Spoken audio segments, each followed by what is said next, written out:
it's Gramma Susie, and today we're going to continue with Charlotte's Web.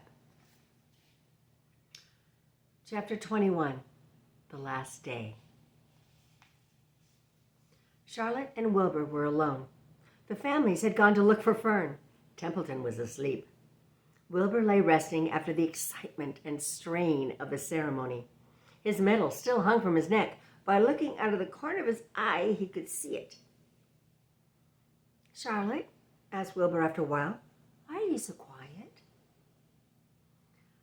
"I like to sit still," she said. "I've always been rather quiet." "Well, yes, but you seem especially so today. Do you feel all right?" "A little tired, perhaps, but I feel peaceful. Your success in the ring this morning was, to a small degree, my success. Your future is assured. You will live secure and safe, Wilbur. Nothing can harm you now. These autumn's days will shorten and grow cold. The leaves will shake loose from trees and fall. Christmas will come, and then the snows of winter. You will live to enjoy the beauty of a frozen world, for you mean a great deal to Zeckerman, and he will not harm you. Ever. Winter will pass. The days will lengthen. The ice will melt in the pasture pond. The song sparrow will return and sing. The frogs will awake. The warm wind will blow again. All these sights and sounds and smells will be yours to enjoy, Wilbur. This lovely world. These precious days." Charlotte stopped. A moment later, a tear came to Wilbur's eye. "Oh, Charlotte," he said, "to think that when I first met you, I thought you were cruel and bloodthirsty." When he recovered from his emotion, he spoke again. "Why did you do this all for me?" he asked. "I didn't deserve it. I've never done anything for you." "You have been my friend," said Charlotte. "That in itself is a tremendous thing. I wove my webs for you because I liked you. After all, what's a life anyway? We're born, we live a little, we die. A spider's life can't help being something of a mess, with all the trapping and eating flies. By helping you, perhaps I was trying to lift up my life a trifle. Heaven knows anyone's life can stand a little of that." "Well," said Wilbur, "I'm no good at making speeches. I haven't got your gift for words. But you have saved me, Charlotte, and I would gladly give my life for you. I really would." "I'm sure that you would, and I thank you for your generous sentiments." "Charlotte," said Wilbur, "we're all going home today. The fair is almost over. Won't it be wonderful to be back home in the barn cellar again with the sheep and the geese? Aren't you anxious to get home?" For a moment, Charlotte said nothing. Then she spoke in a voice so low, Wilbur could hardly hear the words. "I will not be going back to the barn," she said. Wilbur leapt to his feet.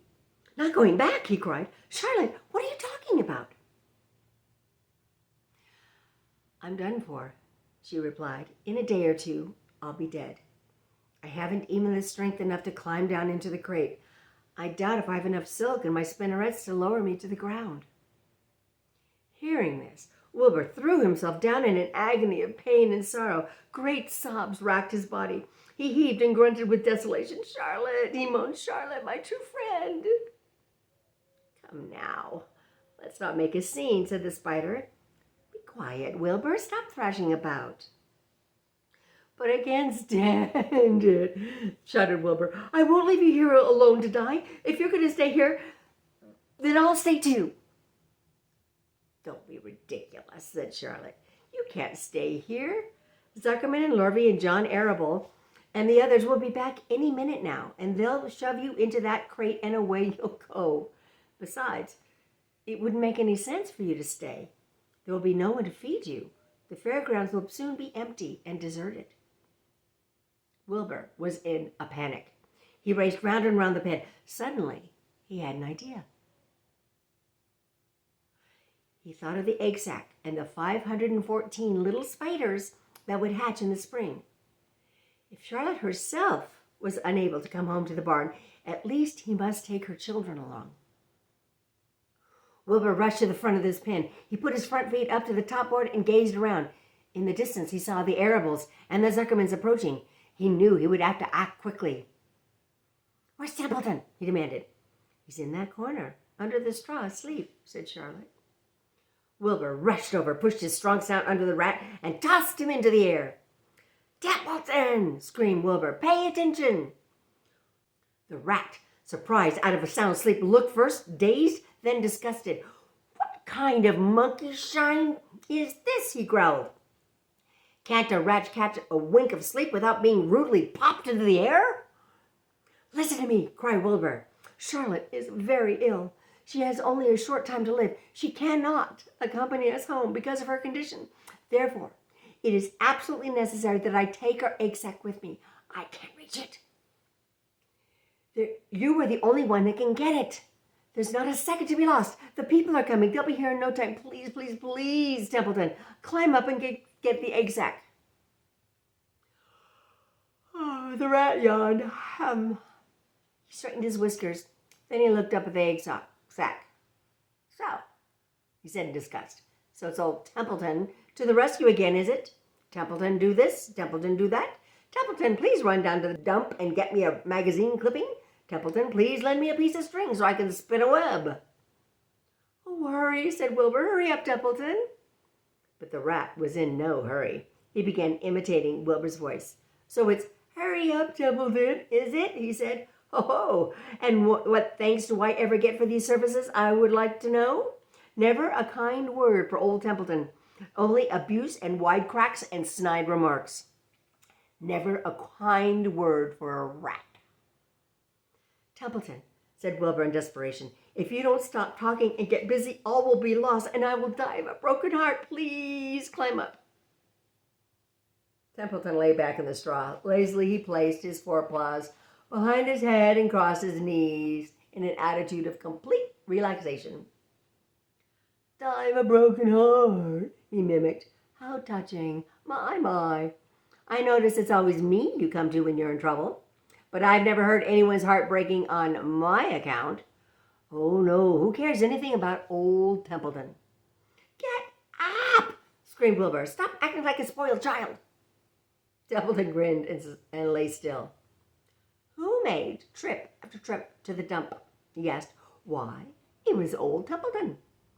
"Who saved Charlotte's life by scaring that Arable boy away with the rotten goose egg?" "Bless my soul, I believe it was old Templeton." "Who bit your tail and got you back on your feet this morning after you'd fainted in front of the crowd?" "Old Templeton." "Has it ever occurred to you that I'm sick of running errands and doing favors? What do you think I am anyway, a rat of all work?" Wilbur was desperate. The people were coming, and the rat was failing him. Suddenly, he remembered Templeton's fondness for food. "Templeton," he said, "I will make you a solemn promise. Get Charlotte's egg sac for me, and from now on, I will let you eat first. When Lurvy slops me, I will let you have your choice of everything in the trough, and I won't touch anything until you're through."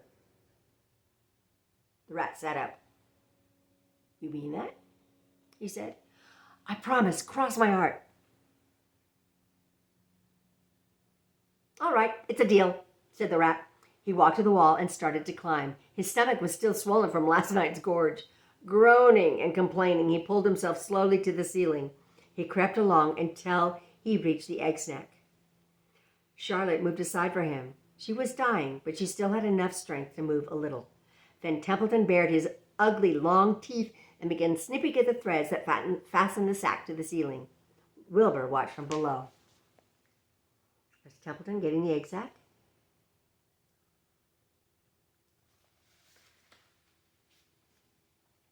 "Use extreme care," he said. "I don't want a single one of those eggs harmed." "This stuff sticks in the mouth," complained the rat. "It's worse than caramel candy." But Templeton worked away at the job and managed to cut the sack adrift and carry it to the ground, where he dropped it in front of Wilbur. Wilbur heaved a great sigh of relief. "Thank you, Templeton," he said. "I will never forget this as long as I live." Neither will I, said the rat, picking his teeth. I feel as though I've eaten a spool of thread. Now, well, on we go. Templeton crept into the crate and buried himself in the straw. He got out of sight just in time. Lurvy and John Arable and Mr. Zuckerman came along at that moment, followed by Mrs. Arable and Mrs. Zuckerman and Avery and Fern. Wilbur had already decided how he would carry the egg sack. There was only one way possible. He carefully took the little bundle in his mouth and held it on top of his tongue. He remembered what Charlotte had told him, that the sack was waterproof and strong. It felt funny on his tongue and made him drool a little bit. And of course, he couldn't say anything. But as he was being shoved into the crate, he looked up at Charlotte and gave her a wink. She knew he was saying goodbye in the only way he could. And she knew her children were safe. Goodbye, she whispered. The fairgrounds were soon deserted. The sheds and buildings were empty and forlorn. The infield was littered with bottles and trash. Nobody of the hundreds of people that had visited the fair knew that a gray spider had played the most important part of all. No one was with her when she died. That was very sad. That's the end of that chapter. We'll see you next time.